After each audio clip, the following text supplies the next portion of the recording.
on behalf of the Assembly. Au nom de l'Assemblée, je remercie le premier protocole d'accompagner son Excellence. I have great pleasure. Je suis ravi de souhaiter la bienvenue à son Excellence Ma. De personnes possibles face à la crise climatique, qu'il est trop tard pour sauver le plus de populations possible face aux conflits et aux guerres, qu'il est trop tard pour nourrir la population. Suffisamment de volonté, cet organe qui est composé par les États membres, la volonté nécessaire pour changer les choses, pour être à la hauteur de notre époque. Nous vivons dans un monde caractérisé par les fausses informations quotidiennement. Et aujourd'hui,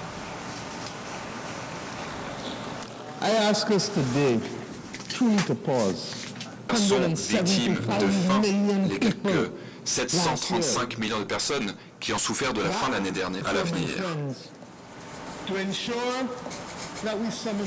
C'est pas d'un mécanisme pour s'attaquer à la racine du problème. Vulnérable à 20 ans, avec un moratoire de 10 ans, il y a un an, la Banque mondiale se demandait même s'il y avait une crise climatique. Mais aujourd'hui, la Banque mondiale, pour la première fois, la Banque mondiale reconnaît les victimes, y compris dans de grands pays comme les États-Unis d'Amérique et des pays européens ont décidé de reconnaître le président Guaido alors que le monde n'a pas encore trouvé de mécanisme pour augmenter les opportunités de financement pour les pays en développement. Ce n'est pas possible, tout le monde. Nous devons sauver la terre de ce monde où pousse l'alimentation que nous allons manger. Nous devons sauver l'eau, nous devons changer la façon dont nous travaillons. Nous devons reconnaître le fait que le Conseil de souhaiter la bienvenue à son Excellence Srettha Thavisin, le Premier ministre et ministre des Finances du Royaume de Thaïlande. Et je l'invite à s'adresser à l'Assemblée. Mr. President, Monsieur le Président, Excellences, Mesdames et Messieurs les délégués, au nom de la délégation du Royaume de Thaïlande, permettez-moi de vous féliciter, Monsieur le Président, à l'occasion de votre élection à la présidence de la 78e session de l'Assemblée générale. La Thaïlande a entamé un nouveau chapitre dans notre démocratie. Je n'ai pris mes fonctions qu'il y a quelques jours avec le mandat du peuple pour renforcer les institutions démocratiques et les valeurs démocratiques en Thaïlande et pour lutter pour le bien-être du peuple thaï qui ont connu des moments difficiles ces dernières années. Dans nos relations internationales, nous jouerons un rôle proactif et constructif en partenariat avec la communauté internationale.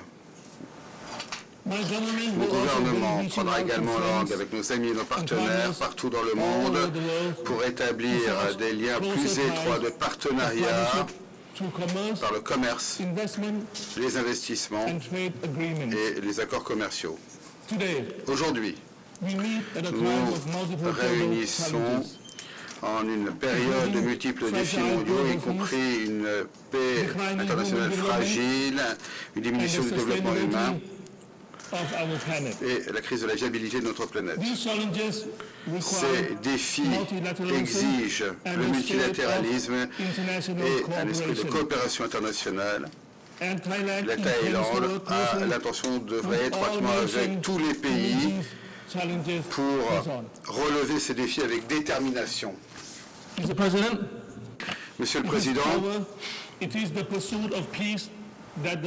c'est pour parvenir à la paix que l'ONU a été créée il y a près de 80 ans. Plus que jamais, nous devons continuer à poser les bases pour la prospérité de nos peuples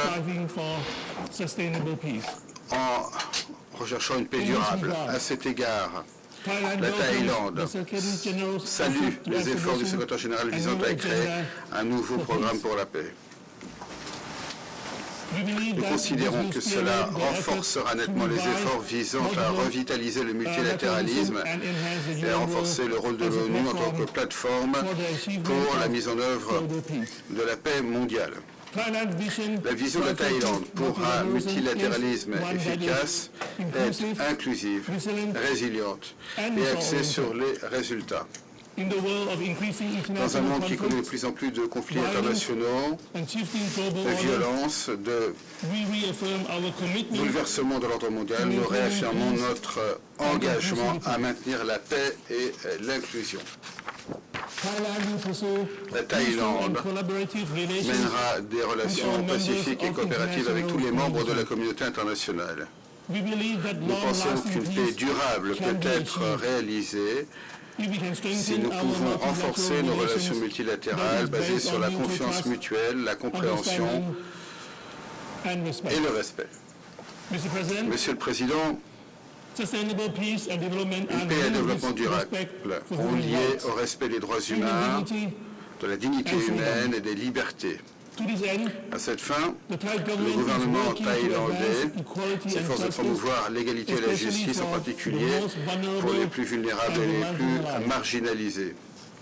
Nous avons l'intention de renforcer l'état de droit, d'augmenter la transparence au sein du gouvernement. Nous ferons en sorte que la loi soit juste, qu'elle soit strictement appliquée et qu'elle vaille pour chacun de la même manière. La Thaïlande est le candidat de l'ASEAN pour un siège au Conseil des droits de l'homme pour la période 2025-2027. C'est une réaffirmation de notre sincère attachement à la promotion des droits humains chez nous comme à l'étranger. Nous ferons en sorte que le Conseil des droits de l'homme soit en position de faire face aux nouveaux défis émergents en matière de droits humains et qu'il apporte une contribution positive à la communauté internationale.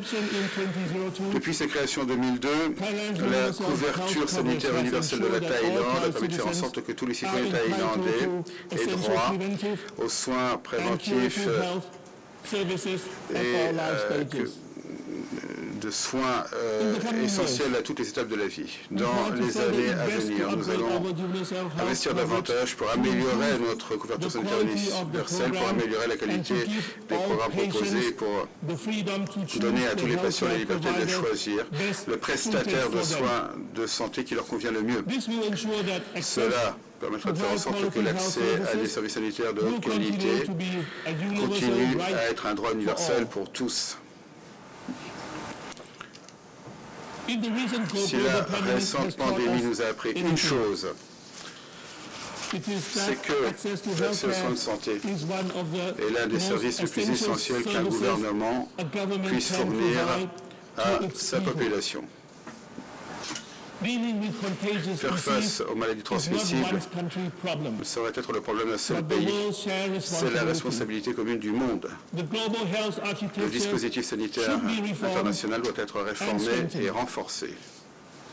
Nous espérons que l'on pourra créer un traité sur la pandémie afin que nous puissions avoir des infrastructures sanitaires publiques internationales plus résilientes, réactives et prêtes pour l'avenir. Monsieur le Président, la Thaïlande se félicite du sommet des ODD qui a réaffirmé que la viabilité est la seule marche à suivre possible pour protéger notre planète et le bien-être de nos populations. Mais,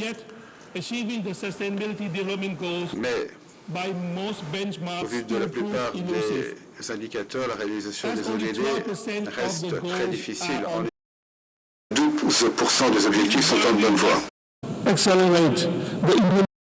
L'œuvre du programme à l'horizon 2030 de développement durable.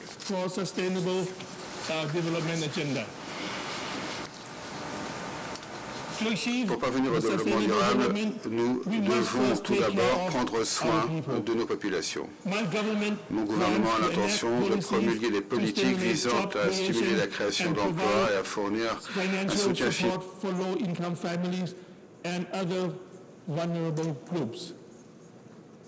This will help level the playing field and aid in the creation of a more just society. For many years, Thailand has been a strong advocate for a more balanced, people-centered and sustainable path to growth. The Sufficiency Economy Philosophy, or SEP, our long-standing locally driven development approach, has consistently been applied to promote balance of all respects. Building on the SEP is the Bio-Circular Green Economy model, which leverages science, technology, and innovation to advance economic growth while conserving the environment and ecosystems. These are not merely concepts, but they are being implemented in Thailand. For example, we have piloted the Sustainable Agronomy model, which reimagines the way farmers cultivate their lands and manage their water supply. This will not only reduce the impact on the environment, but also reduce vulnerability to climate change and enhance the well-being of farmers nationwide. Thailand is ready to reform regional and global partnerships for sustainable development, and including through South and South and triangular cooperation. As an ASEAN coordinator on sustainable development cooperation, we are committed to forging closer partnership among ASEAN countries and beyond to drive forward sustainable development and build resilience. Mr. President, July this year was the hottest month ever recorded in the human history. This is in line with the Secretary General's statement that the era of global warming has ended and the era of global boiling point has arrived.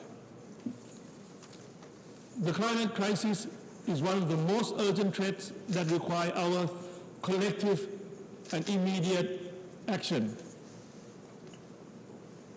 To this end, Thailand welcomed the Climate Ambition Summit to accelerate climate action that will mitigate the destructive impacts of the ongoing climate crisis. Together, we must devise the means to adapt and enhance climate resilience. As the global climate change crisis continues to worsen, so too will the issue of food insecurity and malnutrition. As a leading exporter of food and agricultural products, Thailand is suffering from the effect of global climate change and the effect of El Nino. To ensure food security for the world, we are working hard to improve our water management systems and farming techniques. We are doing our part to make sure that food security can become a reality. To achieve a more sustainable future, we must invest in the planet. Thailand is implementing green finance mechanism, including the issuance of sustainability-linked bonds and the Thailand Green Taxonomy to boost growth and investments in environmental and social projects, while contributing to the effort to address the challenge of climate change. To do our part, Thailand is determined to deliver on our pledge 40% of greenhouse gas emission reduction by 2040, carbon neutrality by 2050, and net zero greenhouse gas emissions by 2065, by mainstreaming climate actions in all economic activities. Our National Energy Plan has integrated our climate targets by enhancing energy efficiency, increasing the share of renewable energy, making a model shift of transport to domestic electric vehicles production. Mr. President, the United Nations represents the common aspiration of the global community. We must redouble our efforts to ensure that the organization continues to be the best representation of our collective humanity, and solidarity. As such, Thailand has great expectation for the Summit of the Future to foster a better future for all. Based on the spirit of multilateralism, with the UN at the helm, in the global push towards sustainable peace and sustainable development. Thailand believes now is the time to pursue our common agenda for peace, prosperity, and sustainability for all. We invite every nation to be more ambitious in our goals, accelerate our actions, and work harder together to address these challenges. Only together can we build our better future. Thank you.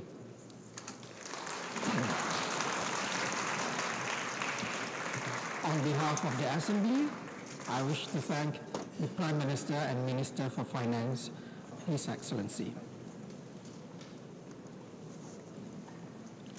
The Assembly will hear an address by His Excellency